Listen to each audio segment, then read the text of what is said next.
Bonjour à tous, aujourd'hui on va parler du climat en Russie.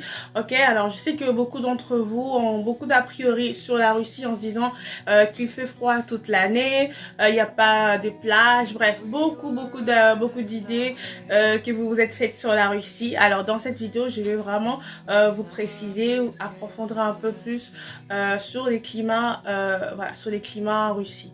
Ok, alors on va commencer par le début de l'hiver. Alors l'hiver en Russie commence à partir du mois de décembre, précisément le 1er décembre jusqu'au 28 février. Ok, et nous avons le printemps qui commence à partir du mois de mars, 1er mars jusqu'au mois jusqu'au 31 mai. Ok, et nous avons l'été qui commence du 1er juin. Ok, le 1er juin jusqu'au mois, jusqu'au 31 août. Et nous avons alors pour terminer l'automne qui commence du 1er septembre au 31 novembre. Ok, alors comme vous voyez bien, je vous ai réparti vraiment le début et la fin de chaque climat en Russie. Alors là, c'est voilà, ça c'est selon les calendriers climatiques. Ok, selon les calendriers climatiques qui est réparti comme cela. Alors, quels sont le mois le plus chaud, le plus pluvieux, le moins froid, tout ça? Alors, le mois de juillet est le mois le plus favorable en Russie.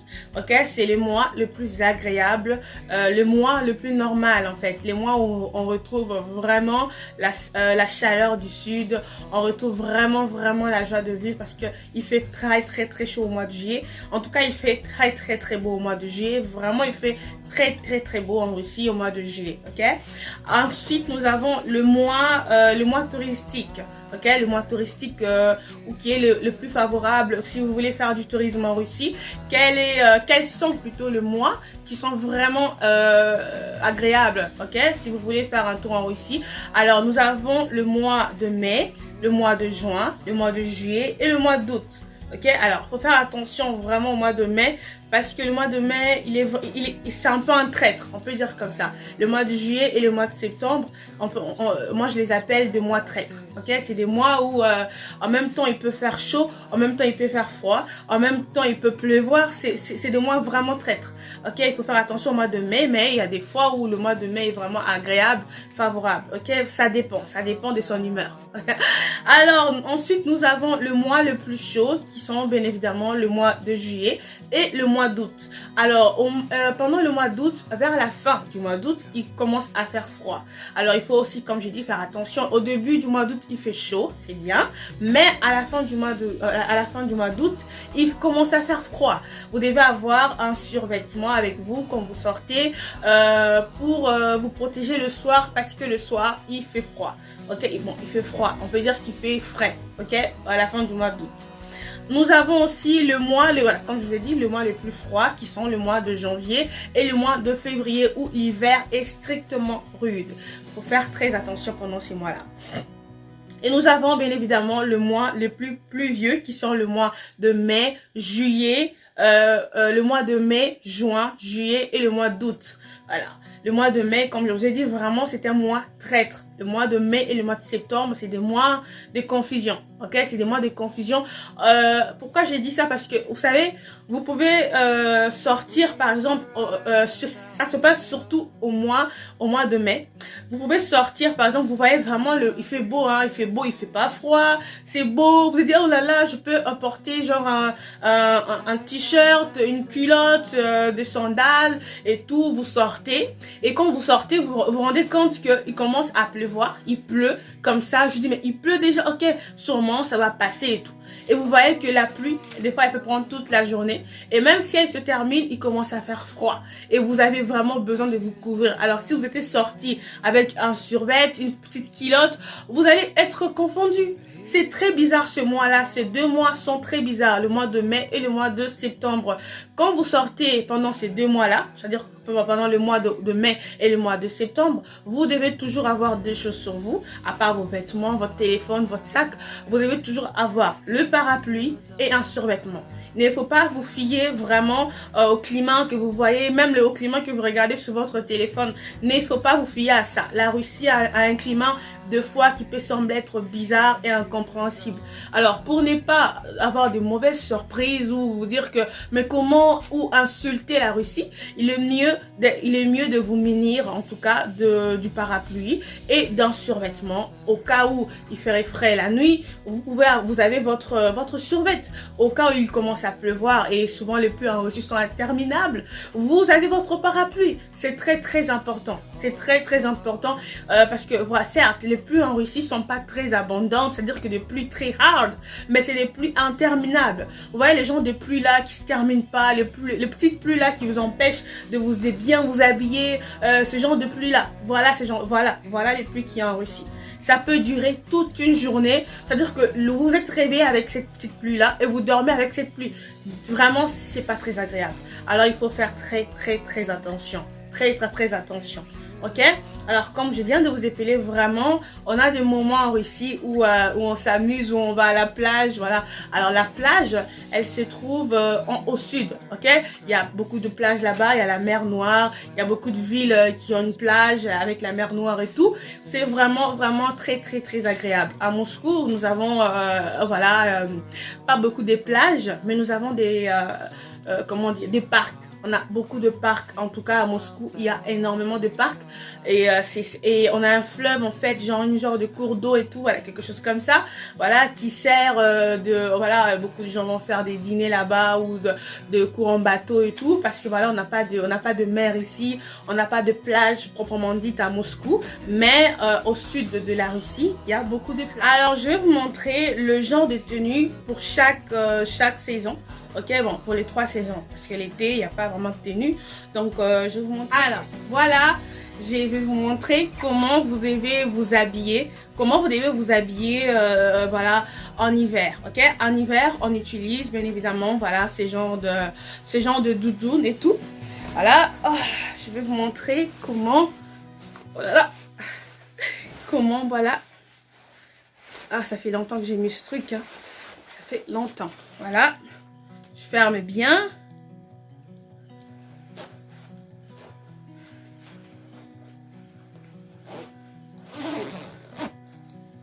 Voilà, je ferme bien. Vous voyez bien, je ferme là. Et mes cheveux, supposons que c'était déjà l'hiver, souvent je ferme comme ça. Souvent, comme ça lorsque j'arrive à destination. Lorsque j'arrive à destination, on ferme. Voilà. Tranquille, on ferme. Ok. Et ensuite, nous avons ça qui est, ça c'est l'écharpe. Voilà. Vous fermez. Faut pas faire, en fait, il faut pas fermer, il faut pas fermer dans le sens de vous étrangler. Vous devez le faire vraiment dans le sens, voilà, juste pour libérer, genre juste pour ne pas permettre. Voilà comment on se protège pour.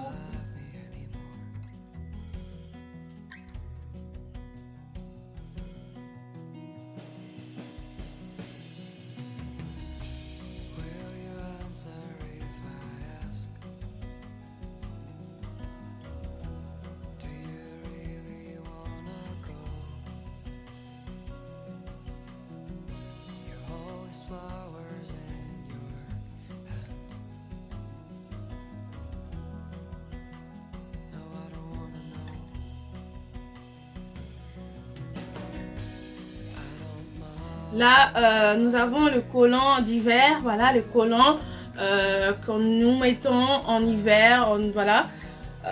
Voilà, je vous montre l'intérieur. Il est complètement, c'est du coton, il est, je sais pas comment on appelle ça. C'est un collant double en fait, c'est un collant terriblement chaud. C'est un collant qui chauffe à l'intérieur. Donc quand vous mettez ce collant, ok, et avec un jean au-dessus, vous êtes très bien protégé. Vous êtes vraiment à l'abri du vent, à l'abri du froid, et vous protégez aussi vos appareils génitaux. C'est très important. Voilà, c'est vraiment quelque chose, on voit bien, il est stress, il est extrêmement lourd. Vraiment un collant lourd, vraiment très lourd, très bien pour les deux tenues les plus importantes pendant les trois périodes, notamment l'hiver, le printemps, l'automne, qui sont vraiment les plus adaptées. Alors actuellement, c'est la deuxième tenue qui est la plus adaptée, ou dire la plus adéquate, parce que c'est l'automne déjà. Donc la deuxième tenue est efficace. Elle est efficace pour cette période. Alors quant aux chaussures, elles sont les mêmes, hein. Donc là vous pouvez bien voir les types de chaussures qui sont bien pour l'hiver, qui sont bien pour l'hiver, bien pour l'automne, les printemps. Vraiment de très belles chaussures. Alors, un petit conseil, il faut faire très attention quand vous venez en Russie. Je remarque que beaucoup de gens, lorsqu'ils arrivent en Russie, ils négligent en fait. Ils négligent énormément. Ils se disent, ouais, je suis habitué, c'est des petits, ouais, il fait pas froid. Pendant le printemps et l'automne, beaucoup de gens vraiment négligent en fait de bien se protéger pendant ces deux périodes-là. C'est pendant ces deux périodes-là que vous pouvez attraper la tuberculose. Il faut faire très attention. Les gens ont plus peur de l'hiver en disant, ouais, je pensais que ça allait être pire, je peux m'habiller comme je veux. Vous allez attraper la tuberculose et elle est très grave. Quand vous attrapez la tuberculose, on vous interne pendant 1 an. Donc il faut faire très attention, il faut bien se protéger pendant l'automne et les printemps, parce que tout le monde a peur de l'hiver, tout le monde se casse les dos en hiver, mais quand on arrive en automne ou pendant les printemps, les gens négligent. C'est vraiment pas bien. Si vous êtes un homme, cela peut vous rendre dans le futur impuissant. Cela peut vraiment diminuer. Cela peut vous rendre impuissant. Il faut faire très attention. Cela peut détruire vos appareils génitaux, qui est pour les femmes et pour les hommes. Il faut faire très attention. Il faut très bien vous protéger pendant ces deux périodes-là. Vraiment très bien. Bon, pour aujourd'hui, on va se dire au revoir. Alors, pour ceux qui ne sont pas encore abonnés à cette chaîne, je vous encourage de vous abonner. Et si cette vidéo vous a plu, si les contenus vous a plu, n'hésitez pas aussi à liker la vidéo ou à laisser un commentaire. Ou si vous avez des questions, une préoccupation, n'hésitez pas à me les laisser dans le commentaire, ok? On se retrouve samedi pour une nouvelle vidéo. Au revoir.